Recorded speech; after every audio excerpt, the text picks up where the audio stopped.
تاریخ عالم کے 50 دلیر ترین انسانوں کی فہرست میں 13ویں نمبر پر موجود کپتان عمران خان نے دوسرا آپشن قبول کرتے ہوئے جواباً یہ کہا، موت کسی ایک کی لازمی ہوگی، یا میری موت ہوگی یا پھر اس سسٹم کی موت ہوگی۔ ضمیر نہیں مانتا کہ اس بندے کو چھوڑا جائے۔ یہ بندہ ہرگز سیاستدان نہیں ہے۔ اگر سیاستدان ہوتا تو پنجاب، خیبر پختونخوا اور قومی اسمبلی سے استعفے نہ دیتا، بلکہ صرف 2 ووٹوں پر کھڑی شہباز شریف کی کٹ پتلی گورنمنٹ کو 1 منٹ میں اڑا دیتا۔ مگر اس بندے نے سیاستدان بننے کی بجائے لیڈر بننے کا راستہ اپنایا، تکلیف و غم کا راستہ اپنایا، سولی پر چڑھنے کی سوچ رکھتا ہے۔ انسانی نفسیات کے ماہرین کہتے ہیں سب سے سخت اعصاب کے مالک بحری جہازوں کے کپتان ہوتے ہیں، لیکن ایک کرکٹ ٹیم کا کپتان اتنا سخت جان اور حوصلے والا ہوگا کہ دنیا بھر کے ماہرین نفسیات اس کی قوت برداشت اور قوت مزاحمت کے لیے پیمانے ڈھونڈنے میں مصروف ہیں،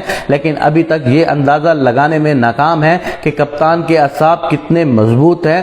لوہے کی قسموں میں سے سب سے زیادہ مضبوط لوہا مینگنیز سٹیل ہوتا ہے۔ یقیناً کپتان کے اعصاب مینگنیز سٹیل سے بھی کئی گنا مضبوط ہیں۔ 40 برس کی عمر میں انسان کی قوت مدافعت صرف 56% رہ جاتی ہے، جبکہ 70 برس کی عمر میں انسان صرف حالات کے مقابل آسانیاں مانگتا ہے، لیکن 72 سال کی عمر میں بھی ہمارا کپتان مزاحمت اور ہمت کی ماؤنٹ ایورسٹ بنا ہوا ہے، جو کسی صورت ہار ماننے کو تیار نہیں۔ کپتان کو صدر پاکستان عارف علوی کے ذریعے 2 آپشن دیے گئے: پاکستان چھوڑ دو، سسٹم سے ٹکر لینے کی پاداش میں بھیانک موت کے لیے تیار رہو۔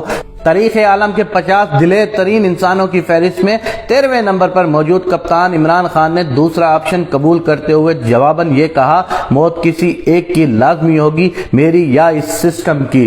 پاکستان کو چھوڑنے کا سوال ہی پیدا نہیں ہوتا۔ یہ واحد لیڈر ہے۔ آپ دیکھ لیں، جب زرداری پہ کوئی مشکل آتی ہے تو وہ غیر ملک بھاگ جاتا تھا، جب نواز شریف پہ مشکل آتی ہے تو وہ غیر ملک چلا جاتا ہے، جب شریف خاندان کے کسی اور پر مشکل آتی ہے تو وہ غیر ملک چلا جاتا ہے۔ ایک واحد شخص ہے جس نے کہہ دیا کہ میرے اوپر 94 مقدمات ہو چکے ہیں لیکن میں باہر نہیں جاؤں گا۔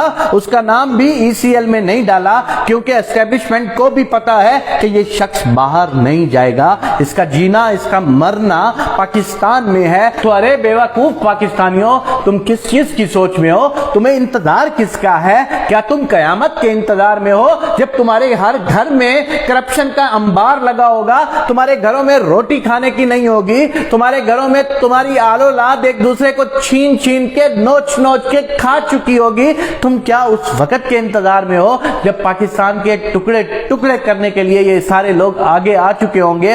تو کیوں دیر کر رہے ہو؟ آج ایک بار اس کو آزما کے دیکھ لو۔ میں تم سے کہتا ہوں کہ یار تم نے 75 سال دنیا کے سارے حکمرانوں کو دیکھا ہے، پاکستان کے دوسرے حکمرانوں کو دیکھا ہے، تم تھوڑا سا اس کو ٹائم دے کر تو دیکھو۔ یہ اس سسٹم میں 3 سال جب یہ حکمران رہا، وزیر اعظم رہا، تو اس کے اگینسٹ کیسے سسٹم تھے؟ اس کے اگینسٹ مضبوط مافیا کھڑا تھا، تمام لوگوں نے اس کو چلنے نہیں دیا۔ ذرا ایک بار اس کو مل کر ہمت سے محنت سے سارے اس کو آگے لے آ کر تو دیکھو۔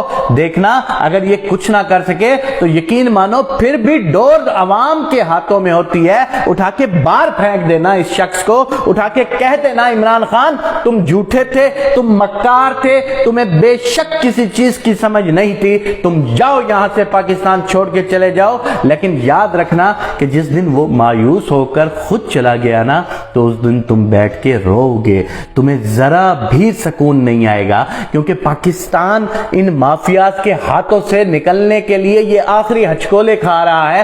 یا تو پاکستان اس مافیا کے ہاتھ سے نکل جائے گا، یا تو پرماننٹلی ہمیشہ ہمیشہ کے لیے پاکستان ان مافیا کے ہاتھوں میں جکڑا جائے گا۔ اب فیصلہ عوام کا ہے کہ وہ مافیا کے ہاتھوں میں کھیلتے ہیں یا عمران خان کا ساتھ دیتے ہیں۔ اگر آج تم لوگوں نے فیصلہ کر لیا تو یقین مانو پاکستان بچ سکتا ہے، لیکن تمہارے آج کے فیصلے میں ذرا برابر بھی دیر ہو گئی تو یقین مانو تم جس طرح اب پچھتا رہے ہو تمہاری نسلیں اس سے زیادہ پچھتائیں گی، تمہاری نسلیں اس سے زیادہ روئیں گی، اور پاکستان میں کوئی نام لیوا نہیں ہوگا پاکستان کا۔ پاکستان میں سسٹم چلانے کے لیے بہت قربانی دینا پڑے گی۔